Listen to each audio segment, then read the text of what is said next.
Salut les alchimistes, bienvenue dans cette vidéo où je vais vous présenter une liste culte de Rados spéciale combustion. Voici donc la liste Radosi qui comprend donc 6 figurines avec le héros Aloria, grande prêtresse du feu éternel, avec la prêtresse de Rados, le Huion flamboyant et 3 pyromanes. C'est un ensemble de 6 figurines pour un total de 192 points. C'est une liste très spécialisée puisque toutes les figurines vont être liées avec la compétence combustion. Ainsi, l'idée générale de jouer en fait cette liste va être de placer le maximum de pions combustion sur les figurines ennemies afin de les blesser et de les cramer un petit peu à petit feu. Vraiment, vous allez pouvoir faire un déluge de feu, enfin de pions combustion. Vraiment, ça va être énorme ce que vous allez pouvoir faire en fait avec l'ensemble de ces 6 figurines. Bien sûr, c'est très spécialisé aussi sur le tir puisque vous avez 3 figurines qui tirent. D'une part, les 3 pyromanes, et puis aussi le Huion flamboyant qui peut faire un tir par tour.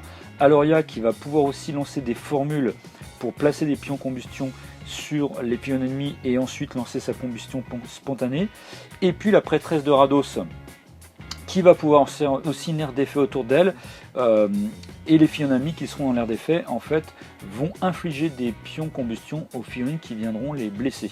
Et cette compétence, la prêtresse la possède aussi également. Donc on va voir un petit peu tout ça. Alors en premier lieu, vous avez d'abord 3 pyromanes, donc avec la combustion. Ils ont l'encensoir igné, ils peuvent tirer jusqu'à 10 pouces donc avec leur encensoir igné, et ils ont maître tir, ce qui leur donne un tir gratuit par tour. Comme ils ont 2 PA, potentiellement c'est 3 tirs par tour qu'ils peuvent faire chacun. Ça veut dire qu'en fait avec ces 3 figurines, vous pouvez faire jusqu'à 9 tirs par tour. C'est énorme. Et ce à quoi il faut bien penser, c'est qu'à chaque fois que vous allez blesser une figurine ennemie, cette figurine va recevoir un marqueur combustion. Donc potentiellement, si vous tirez sur la même cible durant un tour avec un pyromane, cette cible va prendre 3 pions combustion, en plus bien sûr des blessures qu'elle aura prises. Je veux dire, en moyenne, vous allez faire 2 dégâts, donc vous pouvez faire 6 dégâts en 2 PA plus le tir gratuit, voilà, et plus des 3 pions combustion qui vont faire jusqu'à 3 dommages en fait à la fin de l'activation de la figurine. Donc potentiellement ça veut dire que vous pouvez faire presque 9 points de vie enlevés en fait en une activation d'un pyromane. Donc potentiellement ce qu'il faut bien penser, c'est que des figurines de troupes de base, voilà, qui n'ont pas une très grosse défense, vous pouvez faire 3 tirs. Alors, bien sûr, dans le premier tour, ça va être un peu difficile parce que vous pouvez tirer jusqu'à 10 pouces. Donc, il va peut-être falloir un petit peu s'avancer, au moins de faire une marche peut-être dans le premier tour. Mais vous allez pouvoir faire 2 tirs et peut-être donc faire quasiment, peut-être, en tout cas, on va dire 6 dommages à une figurine. Donc, sur des troupes de base qui ont généralement 9 points de vie, vous enlevez quand même déjà un gros potentiel de points de vie et la figurine, vous allez pouvoir la tuer au deuxième tour. Et donc c'est quelque chose qui est possible de carrément éliminer 3 figurines, enfin entre guillemets rapidement suivant les dommages que vous faites, hein, bien sûr, mais vous avez 3 tireurs, donc voilà, en tout cas vous pouvez très bien tuer même une figurine dans le premier tour, même une figurine qui a plus que qui a plus que 9 points de vie en fait. Donc avec les 3 pyromanes, vous avez bien sûr un arsenal de tir qui est super important, et avec les pions combustion que vous allez pouvoir placer sur les figurines. Alors quand même, petit rappel en fait sur la règle combustion, hein, je rappelle, à la fin de chacune de ces activations, une figurine subit autant de dommages que le nombre de marqueurs combustion qu'elle possède, jusqu'à un maximum de 3 dommages. Donc la figurine, si vous mettez 5 marqueurs sur une figurine, elle ne prendra que 3 dommages. Et elle défausse un pion. Durant son activation, elle peut dépenser un point d'action pour défausser 2 marqueurs. Donc si vous mettez 5 marqueurs combustion sur une figurine, elle prendra 3 dommages et il lui restera 4 marqueurs. Et donc ça veut dire que le tour d'après, donc à la fin de l'activation du tour suivant, eh bien elle reprendra 3 dommages et elle perdra un marqueur combustion, il lui restera donc 3. Ouais, donc ça c'est vraiment, voilà, ça enlève en fait la vie en fait tour après tour.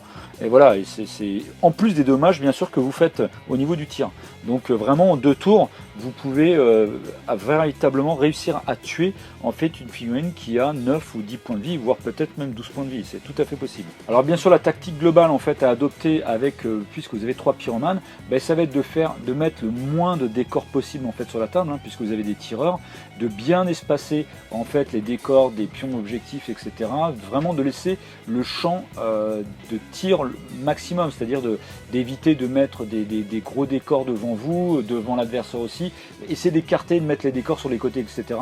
Et avoir la ligne de vue, enfin le terrain le plus dégagé possible, en fait, ça va vous servir. Un peu de la même façon et entre guillemets en renfort, vous avez aussi le Huion flamboyant qui lui va pouvoir faire un tir par tour avec son crachat inné, et donc ça se pratique un petit peu différemment. Donc d'une part vous faites un jet vous ciblez bien sûr une figurine, vous faites votre jet de tir, et toutes les figurines qui vont être trouvées dans les 2 pouces de la cible en fait vont devoir faire un jet de réflexe d'une difficulté égale au jet de tir. Donc sachant que vous avez 5 plus 2 ou 3 dés si vous avez le dé de bonus de visée. Et chaque figurine en fait qui va ne pas réussir ce test, eh bien il prendra les dommages indiqués sur la table de dommages, donc 1, 2, 2, 2, 3, 3. Et il recevra en plus 2 marqueurs combustion. Donc bien sûr le tir est très intéressant à essayer de faire en fait sur des figurines qui sont un petit peu groupées. Ça va être super intéressant pour avoir l'efficacité la plus forte. En plus, bien à penser, c'est que le Wyrm, il est 5, 7, 12 en mouvement, donc il a quand même des déplacements un peu plus importants. Il a le bond, donc il peut passer par-dessus les décors et les figurines, enfin tout ce qui est taille 3. Donc c'est aussi, vous pouvez aussi un peu surprendre l'adversaire de cette façon. Et puis bien sûr, il est effrayant 14, il a la persévérance au combat. Donc ça, si vous combattez des figurines qui l'ont coriace, il évitera le coriace. Donc voilà, il a quand même 5 en combat, 11 en défense. Voilà, bon, je rappelle un petit peu très vite fait ses compétences. Voilà, c'est vraiment une figurine qui vaut son pesant de points en 44 points, mais qui va pouvoir être efficace. Mais vous avez intérêt à le jouer, pareil, je dirais un peu dans la lignée en fait de cette liste, vraiment avec le crachat inné et de pouvoir utiliser la combustion. Ensuite, la prêtresse de Rados, alors elle a bien sûr sa première formule qui est étincelle de protection, mais je dirais que c'est presque pas celle-ci qu'il va falloir jouer, puisque celle-ci va vous donner en fait, va vous permettre de faire gagner à une figurine amie non alchimiste et non héros, donc ça veut dire soit les 3 pyromanes ou le Wyrm, un dé bonus au jet de combat lors d'une prochaine attaque, ou bien d'utiliser en fait la botte contre-attaque qui va être plutôt, c'est une parade. Donc et la formule elle prend fin lorsque la cible gagne des bonus ou utilise la botte. Donc voilà, après vous pouvez faire une pierre pour une cible supplémentaire à portée, ça veut dire en fait que vous allez pouvoir cibler une figurine et éventuellement les 3 autres pyromanes, donc c'est tout à fait possible en fait de cibler le Wyrm plus les 3 pyromanes qui vont pouvoir avoir un dé de bonus au combat, mais bon voilà, les pyromanes c'est pas non plus des foudres de guerre entre guillemets au combat, donc c'est pas nécessairement intéressant. Ou vous pouvez faire aussi 2 pierres pour que la formule dure jusqu'à la fin du tour où la cible utilise les effets de la formule. Donc ça peut être intéressant par contre pour le Wyrm flamboyant afin d'avoir un dé bonus supplémentaire et et surtout de pouvoir obtenir des meilleurs dés en fait au combat. Donc si vraiment vous devez utiliser en fait cette formule étincelle de protection, je dirais utilisez-la simplement sur le Wyrm flamboyant en mettant les 2 pierres pour que la formule dure jusqu'à la fin du tour, et voilà, et ça pourra être intéressant. Mais tout l'intérêt de l'utilisation de la prêtresse de Rados dans cette liste, ça va être bien sûr la deuxième formule qui est feu de Tébus. Il va falloir qu'elle soit concentrée 2 pour pouvoir la lancer, et donc la portée désigne une aire d'effet autour de l'alchimiste, à chaque fois, donc 4 pouces autour de l'alchimiste, à chaque fois qu'une figurine amie dans l'aire d'effet inflige des dommages à une figurine ennemie, la figurine ennemie reçoit un marqueur combustion. Et la formule dure jusqu'à la fin d'un tour où l'alchimiste est blessé. En plus, vous pouvez faire une pierre pour 1 pouce supplémentaire de portée, donc vous pouvez amener jusqu'à 8 pouces en totalité, ou vous pouvez faire 3 pierres pour un marqueur combustion supplémentaire, c'est-à-dire qu'à chaque fois qu'une figurine va blesser, en fait, infliger des dommages à une figurine ennemie, eh bien, elle va recevoir 2 marqueurs au lieu d'un seul.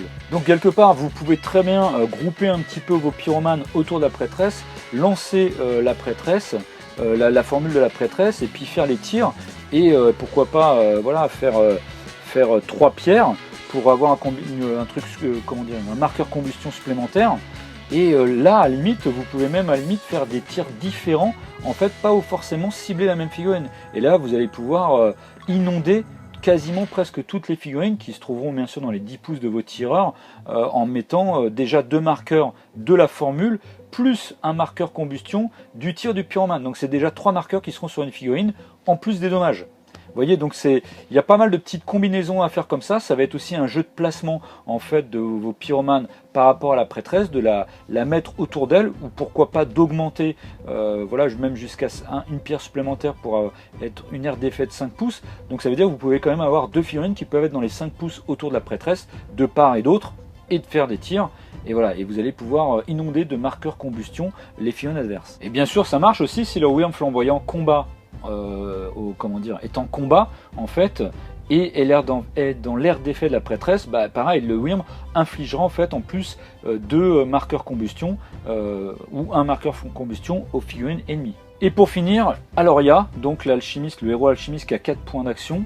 Donc elle, pareil, elle va vraiment aller dans ce sens de la combustion, puisque sa première formule c'est miroir de centre, donc ça va pouvoir cibler une figurine ennemie qui se trouve jusqu'à 7 pouces. La figurine ennemie reçoit un marqueur combustion. Et au niveau des améliorations, c'est 2 pierres pour un marqueur combustion supplémentaire, ou 1 pierre pour une cible supplémentaire à portée. Donc vous pouvez combiner bien sûr les 2 améliorations, et pourquoi pas cibler finalement 2 autres, enfin une pierre pour une cible supplémentaire à portée, ça veut dire que vous aurez la cible initiale plus 2 cibles supplémentaires, et vous faites en plus 2 pierres pour un marqueur combustion supplémentaire, ça veut dire que c'est 3 figurines qui vont prendre chacun 2 marqueurs. Voilà, donc c'est encore évidemment très très puissant. En plus, éventuellement, des marqueurs qui auront été déjà ajoutés par les pyromanes ou bien par le Wyrm. Et pour finir, sa deuxième formule qui est combustion spontanée, là il faut être concentré 3 pour le faire. Elle va pouvoir cibler une figurine qui se trouve jusqu'à 5 pouces d'elle, et elle va subir autant de dommages que le nombre de marqueurs combustion qu'elle possède. Donc bien sûr, ce qui peut être très intéressant, c'est de, comment dire, vous pouvez aussi à la limite faire 4 pierres sur la première formule pour carrément mettre 3 marqueurs d'un coup en fait sur une figurine que vous allez cibler, qui peut en plus avoir déjà des marqueurs de par les pyromanes ou par le Wyrm, et vous lancez cette deuxième formule. Et voilà, et du coup, la figurine va prendre autant de dommages, va subir autant de dommages que le marqueur de marqueur combustion qu'elle a. Et en plus de ça, au niveau des améliorations, vous pouvez faire 2 pierres pour une cible supplémentaire à portée, et ou 2 pierres pour un dommage supplémentaire.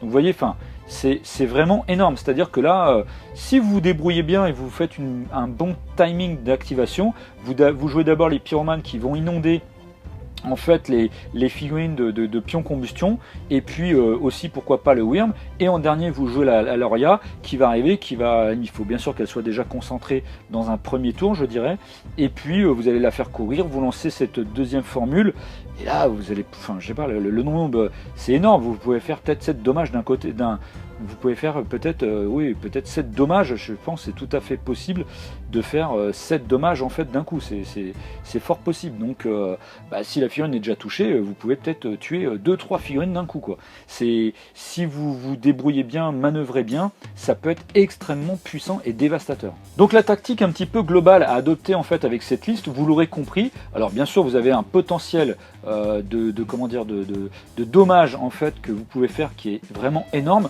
En même temps, attention, vous n'avez pas de combattant, je dirais, vous avez que le Wyrm en fait qui peut combattre. Donc il va falloir de toute façon un peu préparer votre plan d'action. D'une part, bien, les pyromanes, ils tirent pas non plus très loin qu'à 10 pouces. Donc, je veux dire, sur des scénarios classiques un peu où les objectifs sont au centre, vous allez pouvoir faire quand même une marche et faire quand même des tirs. Mais c'est vrai que dans un premier temps, ça va être un peu compliqué parce que si vous n'avez pas l'initiative, vous allez devoir jouer par exemple en premier, il n'y aura aucune figurine qui sera devant vous, donc peut-être vous serez obligé de faire par exemple une marche, enfin même peut-être voire 2 marches, voire peut-être même une course, et puis de faire un tir, mais le tir gratuit, ce qui vous permettra bien sûr de cibler une figurine ennemie. Après, votre adversaire va jouer, et bien vous pourrez ensuite, avec vos 2 autres pyromanes, peut-être ne faire qu'une seule marche et de faire 2 tirs. Et donc là, c'est vrai que assez rapidement, vous pouvez tuer une figurine dans le premier tour. Mais donc quelque part, la tactique, c'est dire que dans un premier temps, vous n'allez pas entre guillemets jouer le scénario. Il va falloir vraiment en fait détruire en fait l'armée adverse, vraiment enlever des points de vie, mettre beaucoup de marqueurs de manière en fait à ce que les figurines prennent le maximum de figurines adverses prennent 3 dommages en fait, et puis commence le premier tour, le deuxième tour en ayant vraiment plus beaucoup de points de vie, peut-être 4 ou 3 points de vie, et puis après il suffit de faire 1 ou 2 tirs et vous allez éliminer très très rapidement les figurines. Donc c'est vrai que sur des troupes adverses avec pas beaucoup de défense, avec 10 ou 9 de défense, voire même du 11, si vous arrivez à avoir le bonus de visée, même avec un 3 en tir, vous pouvez quand même toucher assez facilement avec 2 ou 3 dés. Et donc tout ce qui est un petit peu troupe de base, vous allez pouvoir vraiment réduire la vie, voire même au deuxième tour enlever peut-être 2-3 figurines, voire peut-être même 4 figurines. Mais pendant ce temps-là, bien sûr, vous n'aurez pas joué le scénario. Donc, mais il faut l'accepter. il faut l'accepter, mais voilà, dans un premier temps, ça va être vraiment d'éliminer les figurines adverses et jouer le scénario dans un second temps. Ça va dire, on va dire, ça va être la tactique globale. Ça va être la tactique globale avec vos pyromanes. Et bien sûr, par contre, le Wyrm, il va pouvoir jouer un peu de façon un peu indépendante, pouvoir bien sûr faire son crachat inné et placer aussi des marqueurs, essayer de cibler le maximum de figurines qui vont se trouver dans les 2 pouces sur la figurine sur laquelle vous allez tirer, et bien sûr pourquoi pas aller au combat, hein, je veux dire, votre adversaire il va quand même faire attention aussi parce que le Wyrm flamboyant est quand même plutôt un bon combattant. La prêtresse, c'est pareil, je dirais dès le premier tour ça va être de concentrer faire 2 niveaux de concentration et de lancer directement feu de Tébus en faisant attention qu'il n'y ait pas de tireur en face, parce que la formule elle dure jusqu'à la fin d'un tour où l'alchimiste est blessé, donc bien sûr faites attention à ça, mais voilà, vous pouvez lancer directement en fait cette formule feu de Tébus, et ça veut dire que dans le deuxième tour, admettons vous pouvez peut-être la jouer en premier, l'avancer, et puis les pyromanes qui vont se trouver dans les 5 pouces, dans les 4 pouces de la prêtresse vont ajouter des marqueurs combustion supplémentaires. Donc voilà, et c'est peut-être aussi autant de PA que vous n'allez pas dépenser peut-être avec les pyromanes et finalement peut-être jouer aussi le scénario. Tout dépend un petit peu si vous arrivez à blesser ou pas, enfin voilà, il y a pas mal de choses qui vont être un petit peu en relation avec ça. Et pour finir, le rôle d'Aloria, c'est pareil, hein, pourquoi pas la concentrer assez rapidement dès le premier tour, ne pas l'exposer, ne pas l'avancer, voilà, de la concentrer jusqu'à 3, et puis pourquoi pas faire une marche au premier tour, et puis voilà, comment dire, ensuite au deuxième tour, vous pouvez faire une course, vous allez pouvoir lancer la première formule, mettre le maximum de marqueurs, voire peut-être qu'il y aura déjà des marqueurs qui auront été mis par les pyromanes ou par le Wyrm flamboyant, et puis ensuite de lancer la deuxième formule combustion spontanée, et là vous allez pouvoir mettre, je sais pas, 3, 4, 5 dommages ou 6 dommages, ou pouvoir peut-être 7 dommages en fait à 1 ou 2 figurines. C'est voilà, je sais pas exactement, mais du coup vous allez pouvoir quand même, comment dire, vraiment éliminer beaucoup de figurines dans un premier temps assez rapidement en fait. Et si vous enlevez 3 ou 4 figurines, c'est presque la moitié d'une liste adverse que vous allez pouvoir enlever. Alors attention, si vous faites ça, bien sûr vous restez sans PA et l'adversaire va pouvoir aussi vous tomber dessus.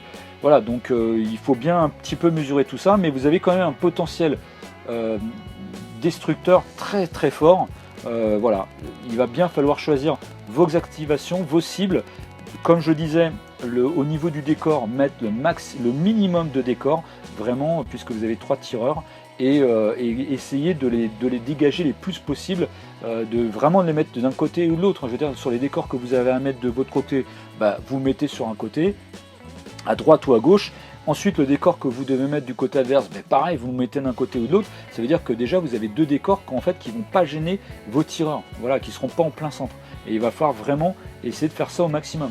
Le 3e décor que vous allez placer, qui va être de votre côté, et pareil, vous le mettez sur un autre côté, et vous essayez de vous débarrasser et d'avoir le champ libre, le maximum, le champ libre en fait sans décor. Et là, croyez-moi que votre adversaire ne va pas vraiment faire le malin, quoi. Alors très honnêtement, vous voyez, en fait, en parlant de cette liste, franchement, moi ça me donne bien envie de la jouer une prochaine fois sur un tournoi.